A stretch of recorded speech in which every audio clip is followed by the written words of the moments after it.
네, 오늘 하나님께서 우리에게 주신 말씀은 이사야 53장 4절에서 6절 말씀입니다. 이사야 53장 4절에서 6절 말씀을 한 절씩 교독하겠습니다. 그는 실로 우리의 질고를 지고 우리의 슬픔을 당하였거늘 우리는 생각하기를 그는 징벌을 받아 하나님께 맞으며 고난을 당한다 하였노라.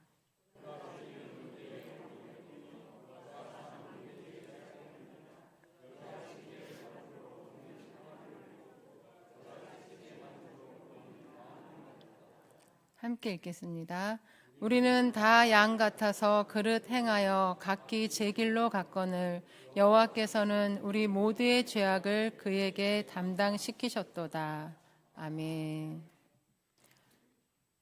네, 이 시간 점심 먹고 나서 졸린 시간인데 졸리지 않으신가요?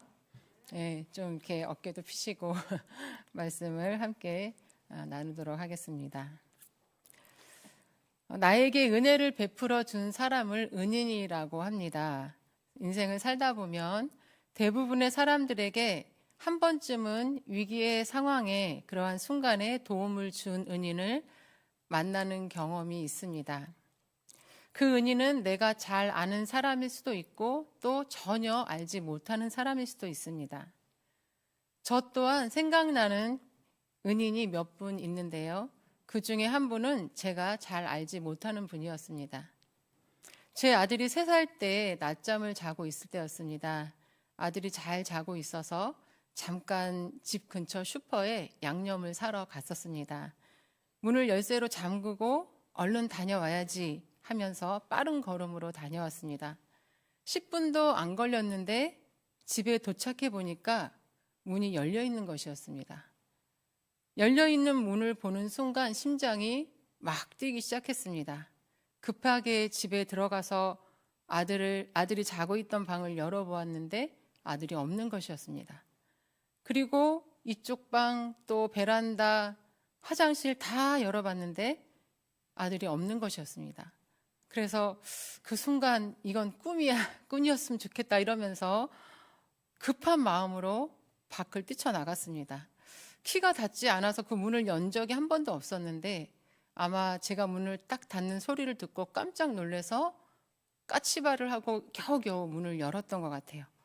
그래서 저는 어떻게 문을 열었지 막 그러면서 골목으로 뛰쳐나가서 경아야 경아야 이름을 부르면서 찾아다녔습니다. 그런데 골목 맨 끝에 돌아서 한 집이 있는데 그 집에 자주 문 앞에 나와 있던 할머니가 계셨습니다.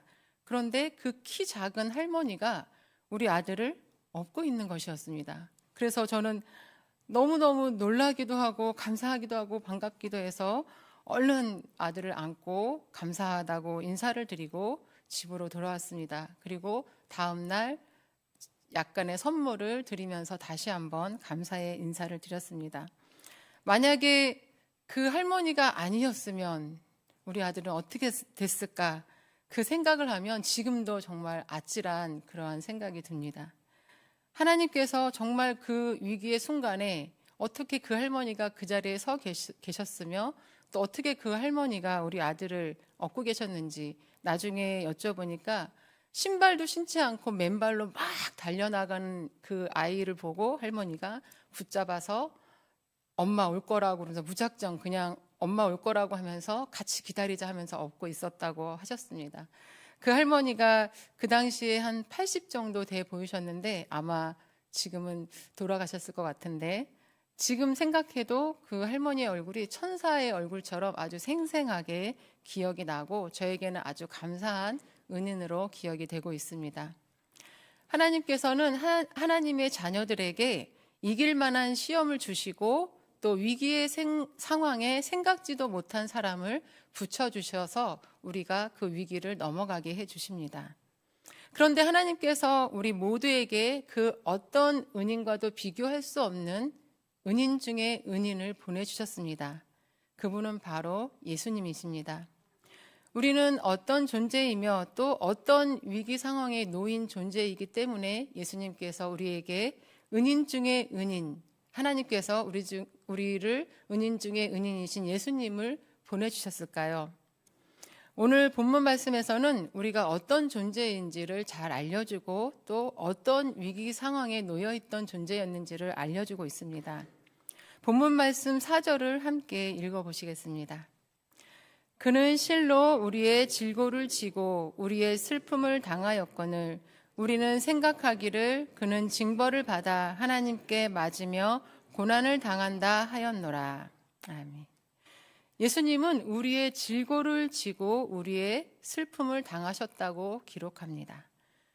우리는 질고가 있는 존재입니다. 질고는 히브리어 원어로 홀리라고 하는데 몸이나 정신에 병이 걸린 상태를 말하고 또 슬픔, 고통으로 번역이 되기도 합니다. 그리고 홀리의 기본 어근은 할라인데 약하다, 병들다, 또 아프다라는 뜻입니다. 몸은 약해지면 병이 걸리고 또 병이 걸리면 아픔을 겪게 됩니다. 몸이 약해지면 감기도 걸리고 염증도 생기고 또 암에 걸리기도 합니다. 마음이나 정신이 약해지면 마음의 병 또 정신적인 병이 걸리게 됩니다. 우리 인간은 연약한 존재입니다. 그래서 누구든 병에 걸릴 수 있고 또 그 병으로 인해서 아픔과 고통과 절망을 겪을 수가 있습니다. 그런데 예수님이 우리의 질고를 지고 우리가 겪을 슬픔을 당하셨다고 말씀합니다. 병에 걸리면 누구나 고통스럽고 또 슬프고 절망하게 됩니다. 제가 20대 초반에 원자력 병원에 친구 엄마가 아프셔서 병문안을 갔었는데요. 원자력 병원은 일반 병원하고는 너무나 분위기가 다릅니다. 병실에 누워 있는데도 이미 세상을 떠난 것처럼 가족들이 계속 울고 있기도 하고요. 또 어떤 사람은 피가 계속 쏟아져서 거의 가망이 없다고 하여서 하얀 천을 덮어놓고 창백하게 누워있는 사람도 있었습니다. 그리고 또 친구의 엄마도 가망이 없다고 하여서 가족들이 절망 중에 빠져있는 그러한 상황이었습니다. 그때 처음으로 질병으로 인한 고통과 슬픔과 절망의 무게가 얼마나 큰 것인지를 저는 경험을 했었습니다. 질고는 우리를 고통스럽게 하고 또 슬픔에 빠지게 하고 절망에 빠지게 합니다. 예수님은 우리의 질고를 지고 또 우리가 겪을 고통과 슬픔과 절망을 당하신 것입니다. 그래서 우리는 질병 중에 오히려 감사의 기도를 드릴 수 있고 기쁘게 찬송할 수 있고 또 천국 소망으로 충만해질 수 있게 되었습니다. 하나님의 뜻과 계획 안에서 질병으로부터 깨끗하게 나음을 받을 수도 있고요. 그렇지 않게 된다 하더라도 비록 이 땅에서는 병든 몸과 마음이지만 영원한 생명을 얻고 가장 진실하신 친구 예수님이 항상 우리 곁에 계시기 때문에 우리는 절망 속에 머물러 있지 않게 되었습니다. 예수님이 우리의 질고를 지고 우리의 슬픔을 당하셨기 때문입니다. 예수님은 연약하여 병에 잘 걸리고 또 고통과 슬픔과 절망 속에서 살 수 없는 우리를 건져내어 주신 은인 중에 은인이십니다. 우리는 또 어떤 존재인가요? 5절 말씀을 함께 읽어보겠습니다. 그가 찔림은 우리의 허물 때문이요 그가 상함은 우리의 죄악 때문이라. 그가 징계를 받음으로 우리는 평화를 누리고 그가 채찍에 맞음으로 우리는 나음을 받았도다. 아멘. 예수님은 우리의 허물 때문에 찔리셨고 우리의 죄악 때문에 상하셨다고 기록합니다. 우리는 허물이 많고 죄악된 존재입니다. 허물과 죄악은 거의 같은 뜻이지만 또 언어로 보면 차이가 좀 있습니다. 허물은 히브리어로 페샤인데 번역을 하면 반역, 범죄, 죄를 의미하고 또 하나님의 건의를 거부하는 사람들을 나타낼 때에 페샤라고 합니다. 하나님의 권위를 거부하면서 하나님의 말씀과 언약을 반역하고 또 잘못된 죄악을 행하는 모습이 바로 우리의 허물입니다. 이 허물은 하나님과 나와의 틈을 만들고 또 그 틈을 점점점 넓혀갑니다. 하나님께서 선악을 알게 하는 나무의 열매를 먹지 말라고 하신 말씀에 반역하여 그 열매를 따먹은 아담은 그 허물로 인하여서 하나님을 피해 숨고 또 핑계를 대고 하나님과 거리를 점점 더 멀게 했습니다. 그리고 그 간격은 결국 우리를 죽음으로까지 떨어지게 한 것입니다. 그렇게 허물, 페샤는 하나님을 반역하여 하나님과 멀어지게 했습니다. 그리고 죄악은 히브리어로 아온인데 불법, 부정, 그리고 죄악을 의미합니다. 허물을 나타내는 페샤가 하나님의 권위를 거부하고 반역하는 행위라면 아온은 페샤를 저지른 사람이 하나님과 더 멀어져서 하나님을 의식하지 않고 저지르는 불법, 부정, 죄악을 말하는 것입니다.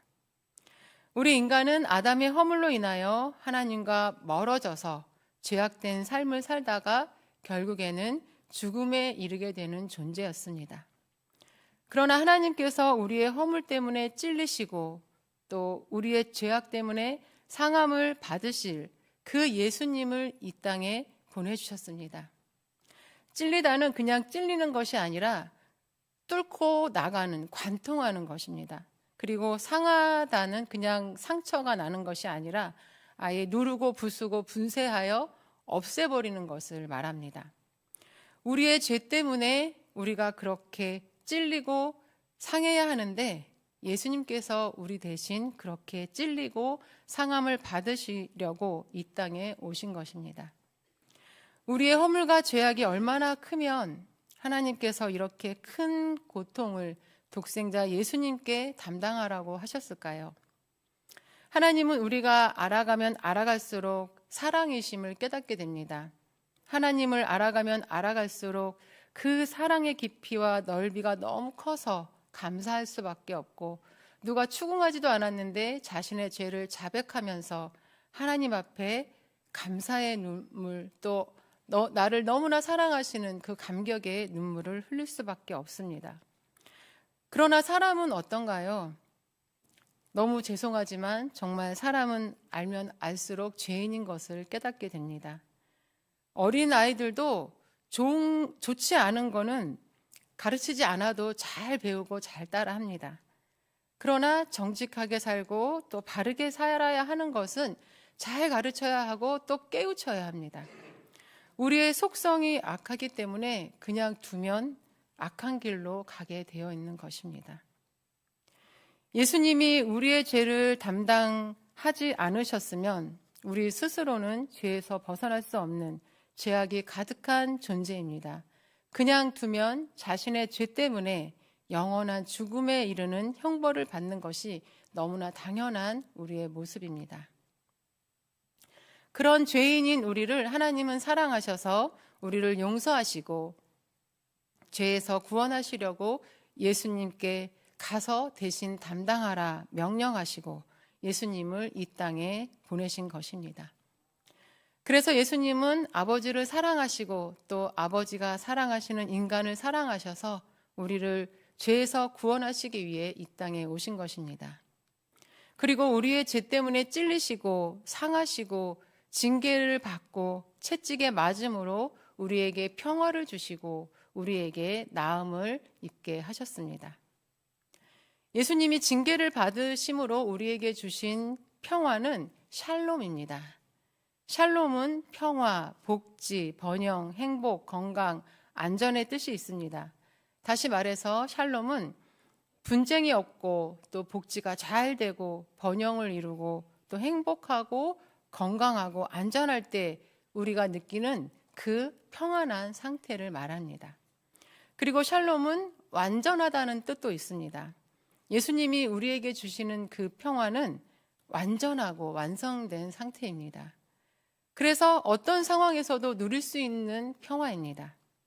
나의 건강으로 인해 또 물질적인 어려움으로 인해 걱정과 근심으로 인간적인 평화는 깨어져 버릴 수 있지만 예수님이 주신 평화는 완전하고 완성된 것이기 때문에 사라지지 않습니다. 그래서 우리가 다시금 예수님을 붙잡고 예수님을 바라보면 주변의 상황과 상관없이 우리는 잔잔한 평화의 자리로 돌아갈 수가 있는 것입니다. 그리고 무엇보다 중요한 것은 이 평화는 죄로 인해서 깨어진 하나님과의 관계를 회복시켜서 하나님과의 관계 속에서 누릴 수 있는 평화입니다. 예수님이 그렇게 찔리심으로 우리가 하나님과 다시 교제할 수 있는 존재로 회복시켜 주셨고, 또 근심과 걱정과 또 절망이 많은 이 땅에서도 평화를 누릴 수 있는 존재가 되어진 것입니다. 그리고 예수님이 채찍에 맞음으로 우리에게 주어진 것은 나음, 즉 라파입니다. 여호와 라파 많이 들어보셨죠? 치료하시는 하나님이십니다. 치료하다, 건강하다라는 뜻의 이 라파는 가끔 용서의 의미로도 사용이 됩니다.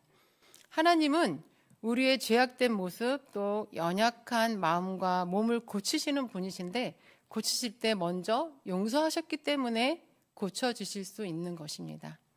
하나님은 공의의 하나님이시기 때문에 그냥 됐어, 다 그렇지 뭐 하면서 넘어가시는 것이 아니라 예수님이 우리 대신에 채찍에 맞게 하시고 난 다음에 우리를 구원하시고 고쳐주신 것입니다. 우리가 잘못했는데 매는 예수님이 맞으시고, 또 우리가 잘못했는데 예수님이 찔리신 것입니다. 그리고 용서받고 고침받는 것은 우리의 몫이 된 것입니다. 그래서 우리는 말씀을 생각나게 하시고, 또 죄를 깨닫게 하시고, 이웃을 사랑할 수 있게 하시는 성령님의 가르침으로 회개하고 또 고침을 받으면서 천성을 향해 나아가는 존재가 되었습니다. 예수님은 내가 찔리고 채찍에 맞아야 할 형벌을 담당하신 우리의 최고의 은인 중에 은인이십니다. 예수님이 우리 죄를 담당하시고 형벌을 받으심으로 우리는 평화를 누리며 사는 존재, 그리고 고치고 싸매시는 하나님의 은혜를 받는 존재가 된 것입니다. 우리는 또 어떤 존재인지 6절 말씀을 함께 읽겠습니다. 우리는 다 양 같아서 그릇 행하여 각기 제 길로 갔거늘 여호와께서는 우리 모두의 죄악을 그에게 담당시키셨도다. 아멘. 우리는 다 양 같아서 그릇 행하여 각기 제 길로 갔다고 기록합니다. 우리는 다 양 같은 존재입니다. 양은 어떤 동물인가요? 많이 들어보셔서 아시겠지만 본문과 연관돼서 두 가지로 말씀을 드리면, 양은 순진하고 약해서 선한 목자가 꼭 필요한 존재입니다. 그리고 맹수처럼 날카로운 이가 있거나 발톱이 있지도 않아서 빠르게 달리지도 못해서 그대로 맹수가 나타나면 공격을 당하는 존재입니다. 거기다가 양은 고집도 세고 또 자기밖에 모르고 앞이 잘 보이지 않아서 바로 앞에 있는 것을 보면서 따라가게 됩니다. 그래서 무리에서 떨어져서 잃어버리기가 아주 쉬운 동물입니다. 우리가 목자가 없으면 보호를 받을 수 없고, 또 눈앞에 발생한 장애를 극복할 수 없는 연약한 존재인 것처럼 바로 양이 그러한 존재이고, 우리가 그렇게 또 목자가 필요한 존재라는 말씀입니다. 우리는 하나님의 형상대로 지음을 받아서 언어로 소통을 하고 또 도구를 사용하고 그리고 지혜가 있어서 세상을 주도하고 살지만 사실은 아주 연약한 존재입니다. 우리도 양과 같이 날카로운 이도 없고 또 발톱도 없고 시속 30km로 달리기도 어려워서 맹수가 아니라 강아지한테도 물려서 치명적인 상처를 입거나 또 죽음을 당하기도 합니다. 거기에다 이기적이고 고집이 엄청 셉니다. 저를 포함해서 어쩌면 그렇게 다른 사람의 말을 안 듣는지요. 그리고 양처럼 늘 눈앞에 보이는 것에만 마음을 쏟고 그것을 따라가 살아가고 있습니다. 그렇게 양처럼 우리도 목자가 없으면, 하나님 없으면 안 되는 존재인데, 오늘 말씀에 보니 그릇 행하여 각기 제 길로 갔다고 기록합니다. 여기서 말하는 길은 히브리어로 데레크인데 도로, 길이라는 뜻도 있지만 태도, 방식, 습관을 의미하기도 합니다.